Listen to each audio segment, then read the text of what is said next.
మీరు కూడా ఎలక్షన్ అక్కడ క్యాంపెయిన్కి వెళ్ళారు, బాధ్యతలు తీసుకున్నారు. నాకైతే అసలు చాలాసేపు దాన్ని అర్థం చేసుకోలేకపోయా. Assembly I cannot assemble things. జీర్ణం కాలే నాకు వ్యవహారం. ఫీల్డ్ మీద చూసాం కదా, అంత వ్యతిరేకత అంటే దాదాపు 80%, ఆల్మోస్ట్ 80% అయినప్పుడు ఇంకా అసలు కనపడకూడదు. ముగ్గురు కలిపి 50 సీట్లు అసలు అక్కడ చూసినప్పుడు ప్రజల్లో చిన్న అక్కడ ఒక వెరైటీ, అంటే ఆంధ్రప్రదేశ్ భిన్నంగా ప్రచారం ఉంటుంది. అంటే పొద్దునంతా ప్రచారం చేసుకుని ప్రతి సాయంత్రం ఒక మీటింగ్ పెట్టుకుంటారు. ప్రతి మీటింగ్లో 5,000, 10,000, 15,000 ఇట్లా జనాలు కూర్చున్నారు.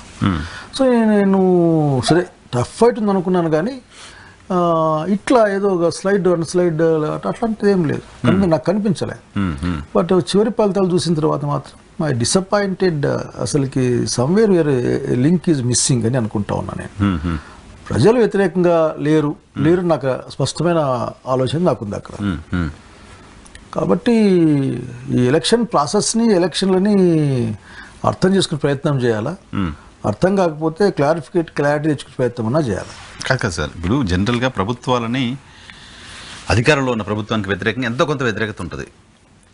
అధికారంలో ఉన్న ప్రభుత్వానికి వ్యతిరేకంగా ప్రజలు ఓట్లు వేసినప్పుడు ల్యాండ్ స్లైడ్ విక్టరీస్ చూస్తాం మనం. మన తెలుగు రాష్ట్రాల 2019లో జగన్మోహన్ రెడ్డి గారైనా, 2024లో చంద్రబాబు నాయుడు గారైనా anti government voting landslide victory, pro government voting landslide victory Maharashtra. అది అక్కడే అసలు సమస్య అంతా అక్కడే ఉన్నది. అంత మహారాష్ట్ర ప్రజానీకానికి దాని పట్ల అంత మోజేం లేదు. పైగా శివసేన అనేది మోసం చేశారు పాపం, ఉద్భవ్ ఠాక్రే అనే ఒక ఫీలింగ్ అందరికీ ఉంది. అట్లాగే ఎన్సీపీలో కూడా పెదనాన్నకి అన్యాయం చేశారు కదా అనే ఫీలింగ్ కూడా ఉంది అక్కడ. సో ఇది కామన్ మ్యాన్లో ఉంది. అట్లాగే దళిత్స్, మైనారిటీస్ ఓట్లు కూడా వాళ్ళకి వ్యతిరేకంగానే ఉన్నాయి. మరి ఇవన్నీ ఏమీ లేకుండా ఏకపక్షంగా రావడం అనేది మాత్రం ఖచ్చితంగా ఆలోచించదగ్గ విషయమే. కొద్దిమంది ఈవీఎంల గురించి మాట్లాడారు. నేనేమంటా అంటే డౌట్ అనేది రోజు రోజుకి బలపడతా ఉంది. సరదాగా ఎందుకు వస్తూ ఉంటే ఒక అబ్బాయి విధంగా అంటున్నాడు, ఏమంటే ఏముంది లేండి సార్, కన్సలేషన్ ప్రైజ్ ఇచ్చారు మీకు, ఇచ్చేసి అసలు ఎత్తుకుపోయారు, కప్పు ఎత్తుకుపోయారు, అసలు మహారాష్ట్ర ఇచ్చి ఎత్తుకుపోయారు మీ దగ్గర నుంచి. ఇంపార్టెంట్ స్టేట్లో వాళ్ళు గెలుస్తారు, దాని మీద ఎటువంటి కామెంట్ రాకుండా ఇది మీ కాన్స్టిట్యూషన్ ప్రైజ్ ఇస్తారు అనే విధంగా మాట్లాడారు. సో ప్రజల్లోనే ప్రజాస్వామ్య ఎన్నికల ప్రక్రియ పైన ఒక అనుమానం వస్తూ ఉంది. సో అనుమానం నీకు లేదని మీరు అడగచ్చు. మీరు నాకు లేదని చెప్పలేను, ఉందని చెప్పలేను, కానీ లేనైతే మాకు స్పష్టంగా చెప్పలేను. సో మహారాష్ట్ర ఎన్నికలు మాత్రం అందరూ కూడా పరిశీలించదగ్గ అంశం.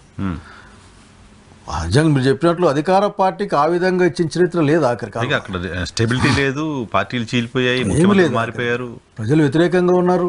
లోక్సభ ఎన్నికల్లో యాంటీ గవర్నమెంట్ ఓటేశారు అక్కడ. కానీ మరి ఇట్లా మరి ఇంత జస్ట్ ఒక సంవత్సరం కింద కూడా కానీ ఎన్నికల్లోనే, మొన్న జరిగిన ఎన్నికల్లోనే, 6 నెలల ఎన్నికల్లో అసలుకి ఏమీ లేకుండా వాళ్ళకి వ్యతిరేకంగాను చెప్పాల్సి వస్తే మీరు జాగ్రత్త అనే విధంగా వార్నింగ్ ఇస్తే తిరిగి వస్తే 80% సీట్లు వచ్చాయని రాసుకుని చూసేది పేపర్లో 80% వచ్చింది. అవును కదా, కనపడుతుంది. 284కి 49 సీట్లు వచ్చాయి మొత్తం కూటమికి. సో ఇది ప్రజలకు అనుమానం డెవలప్ అవుతా ఉంది, ఇది మంచిది కాదు ఇది. సో మహారాష్ట్ర ఎన్నికల ఫలితాలు మాత్రం నేను అర్థం చేసుకోలేకపోతున్నాను, అసలు జీర్ణించుకోలేకపోతున్నాను కూడా. హర్యానా ఎన్నికల ఫలితాల సమయంలో మీ పార్టీకి సంబంధించిన ముఖ్య నేత జయరాం రమేష్ గారు ఏం చెప్పారంటే, ఈ ఫలితాలు మేము అంగీకరించట్లేదు అని చెప్పారు. ఓపెన్ స్టేట్మెంట్ ఇచ్చారు, ఎలక్షన్ కమిషన్ లేఖ రాశారు, దాని మీద ఫైట్ చేస్తా ఉన్నారు. ఇక్కడ అటువంటి ప్రయత్నం ఏమైనా కాంగ్రెస్ పార్టీ చేస్తుంది అంటే ఇక్కడ ఏంటంటే ఇక్కడికి పట్టించుకొని సిస్టమ్స్ ఉన్నాయి. ఇక్కడ నువ్వేం చెప్పినా పట్టించుకున్నాడు ఎవరు లేరు దేశంలో ఎలక్షన్ కమిషన్లో. ఎలక్షన్ కమిషన్ ఏం అలిగేషన్ కాదు ఇది, నేను నిజంగా నా అబ్జర్వేషన్ చెప్తా ఉన్నా ఆయన గురించి. ఒక ఆయన ఉన్నాడు, ముగ్గురు ఉండాల్సిన ప్లేస్లో, అతను ఎప్పుడు వచ్చినా సరే విపరీతంగా కష్టపడినాం మేము అని అంత బ్లాంకెట్గా ఒక స్టెప్ ఇచ్చేసేస్తాడు, మేము చేసామని చెప్పేసి. Same thing happened. సో దీనికి వెతకాల్సిన మార్గం వేరేది ఏదో ఉంది. ఇంకోటి ఎలక్షన్ కమిషన్ కంప్లైంట్ ఇస్తే పడుచుకుని ఉండాలి కదా.